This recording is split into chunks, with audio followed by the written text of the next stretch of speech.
Vamos começar, como Bora. diria o ditado do começo. Já recebi aqui Kleber Rosa, que é pré-candidato a prefeito da cidade de Salvador pelo PSOL.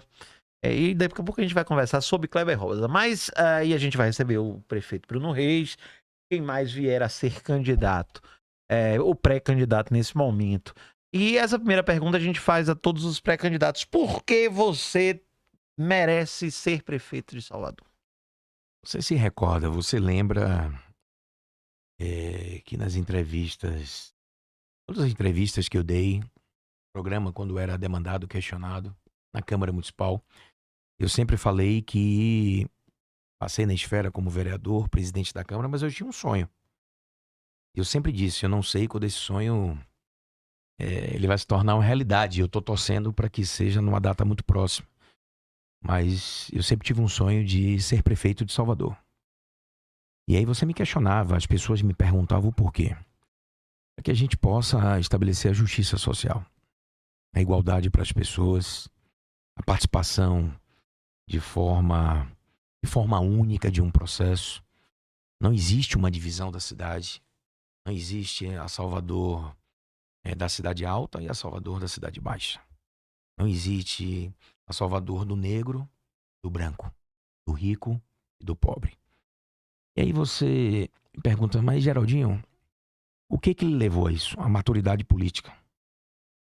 Hoje, e as pessoas têm me questionado, ô Geraldo, se você pudesse repensar o que você fez como vereador, como presidente da Câmara, como radialista e como profissional na área do direito, e você dizendo aí que Rafa está estudando para ser advogado. As oportunidades que tive, com toda a resistência que tive, eu procurei me empenhar ao máximo, fazer o melhor e dar o melhor de mim. Você sabe que eu sempre tive uma tendência pela busca da justiça social, da igualdade de direitos, da participação ativa no processo. Deve estar na escuta aí o vereador Silvio Humberto. Você sabe da admiração que eu tenho por Silvio e da relação que sempre tive com ele, mesmo quando ainda estava num outro grupo político. E é um dos Mas grandes nomes um da dos Câmara grandes de nomes da Vereadores. Câmara Municipal. E ele disse uma coisa interessante para mim. Ele disse, Geraldinho, tem uma coisa muito mais profunda do que você cuidar da vida das pessoas. Tem uma coisa muito mais profunda do que você transformar a vida das pessoas. É você fazer com que as pessoas se sintam partes do processo. Parte inerente ao processo. Partícipes do processo. Que as pessoas sejam ouvidas. Que haja uma escuta. Porque às vezes você apenas ouve e não escuta. Esse foi um aprendizado que eu tive na pré-campanha e na campanha com o governador Jerônimo Rodrigues. Eu dizia, você fala muito de escuta, escuta, escuta. Lembra que eu conversei uma vez com você? Matheus, eu tô indo amanhã no primeiro PGP. Lembro. Você lembra? Lembro. E eu disse, eu ainda não tenho bem a definição dentro da minha cabeça o que é um PGP. Eu sei que é um programa de governo participativo. Aí você disse, Geraldinho, o que significa isso? Eu disse, olha, deixa eu ir na primeira. Quando eu voltar, eu vou lhe dar experiência. E os PGPs eram e foram as oportunidades que eu tive de entender a diferença. Às vezes o governador dizia à época, Geraldinho, escutar e ouvir. Ouvir, o simples gesto de alguém abrir a porta de um carro para você entrar no carro. Dar a licença para você passar numa via. Mas a escuta é quando você recepciona, assimila, matura e tira um proveito daquilo que ali foi pontuado. E os PGPs eram isso. Os programas de governo participativo eram isso. Era escutar a sociedade. Ali estava sociedade civil, ali estavam os movimentos sociais, Sim. ali estavam as representações partidárias, ali estavam as representações sindicais, ali estavam trabalhadores rurais, ali estavam professores e professoras, Sim. ali estavam os agentes de saúde e os agentes de endemia. Ou seja, ali era uma oportunidade de forma transversal, mas lógico, de uma forma convergente. Mas quando eu digo convergente, hoje a orientação que eu sempre tenho recebido do Diego, tem uma coisa que ele falou o seguinte, às vezes É mais ou menos assim a frase. Às vezes a gente percorre caminhos diferentes, mas para convergir para um só destino. A vida tem sido um exemplo disso para mim. Às vezes você percorre, às vezes você anda, às vezes você caminha. Mas quando eu falo caminho, é caminhar literalmente, é caminhar metaforicamente dentro de um processo, seja ele pessoal, seja ele político, seja ele profissional. Sim.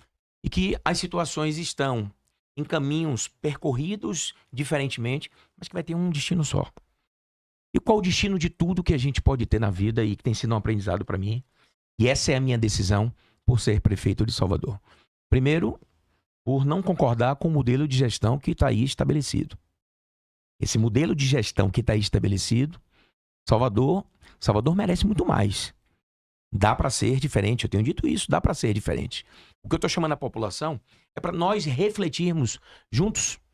Não vou fazer uma disputa personalíssima de ataques pessoais, porque você conhece o meu perfil, esse não é o meu perfil. Não, e nem nunca foi. Eu vou discutir ideologia, É. eu vou discutir princípios, eu vou discutir projetos para a cidade, nós vamos discutir a educação na cidade, nós vamos discutir como é que está a saúde pública na cidade. Você que está aí me ouvindo, você que está me escutando, você que está nos acompanhando aqui pelo In-Offcast. Como é que está a saúde pública na cidade do Salvador? Como é que está o turismo da nossa cidade do Salvador? Como é que você vê o centro histórico da cidade? E quando a gente fala de centro histórico, tem uma coisa interessante, porque as pessoas chamam o centro histórico, a gente imagina sempre ali o Pelourinho. Mas vamos pensar um pouquinho maior. Como é que está o centro antigo da cidade? Você já pensou se a gente consegue fazer uma aliança? Um dia você me chama aqui para a gente falar um pouco da história. Como é que começou a história da nossa cidade?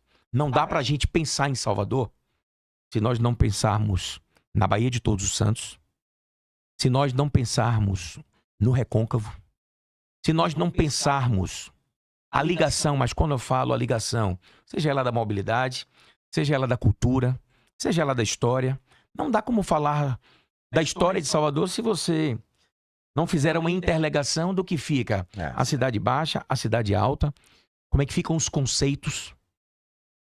E as pessoas têm se surpreendido um pouco comigo, porque eu tenho repensado os meus conceitos. Falei um dia, vou trazer aqui a autora, que até as pedras mudam com a maré, com a alternância da maré. E é tão bom quando você tem a oportunidade de mudar para melhor. E eu mudei para melhor. Mudei para melhor na minha vida pessoal, mudei para melhor na minha vida familiar, mudei para melhor. Falava até com uma amiga e ela dizia, eu falava muito, você se lembra, eu tô vendo a vida como um drone. Como ela drone. Ela disse, esqueça isso. Sabe por quê? O drone está muito distante. Olha a vida como ela é. Olha a vida de cima, mas também desça para entender o que as pessoas pensam. E é isso que eu tenho feito. Hoje falei aqui inicialmente, no início da programação, já saí daqui de manhã cedo, já fui à Vitória da Conquista, fui num evento. Como você tem trabalhado, político, né, Geraldo? Voltei, ainda não almocei, fiz um lanche. Vai comer uma Fui para um pizzazinha daqui evento a pouco. Eu tô no regime, isso aqui é uma provocação danada. Isso aqui é uma provocação danada que você tá fazendo comigo. Adoro esse aqui, tipo ó. de provocação, viu? Essa é boa, hein, Rafa? Mas estou segurando um pouco aí, pra gente manter a forma. Mas você sabe o que me estimula? Você sabe que eu sou muito de energia, né? Demais. Às vezes as pessoas não Demais. entendem quando a gente fala videojogo, essa questão de energia, Rafa. Eu cheguei aqui cansado, literalmente cansado, porque tive uma semana concorrida de ações.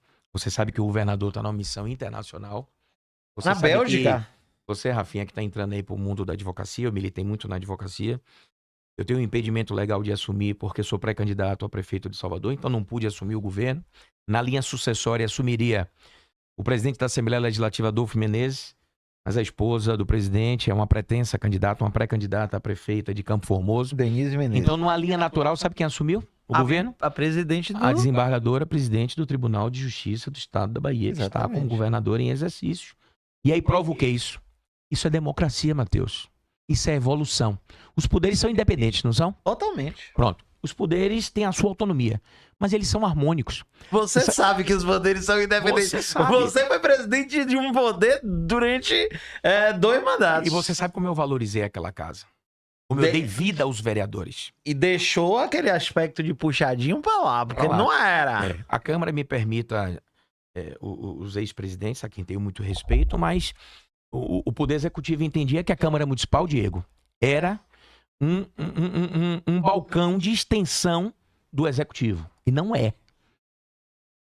Quando eu assumi a Câmara Municipal de Salvador, eu disse: o futuro da cidade passa por aqui. Você lembra? Um slogan. Você lembra? Eu lembro. Futuro da cidade passa pela Câmara Municipal. Era um slogan. Toda a discussão da Câmara, toda a discussão da cidade do Salvador passa pela Câmara Municipal. Toda a discussão de qualquer município passa pela Câmara Municipal da sua cidade. Da sua cidade, é. Ninguém mora na União. É abstrato. É. Ninguém mora no Estado. As pessoas moram nos seus municípios. Por isso que eu sempre valorizei, quero mandar um abraço muito especial aos vereadores de Salvador, sejam da oposição, sejam do governo, ou Partido Independente, professor Edivaldo Brito.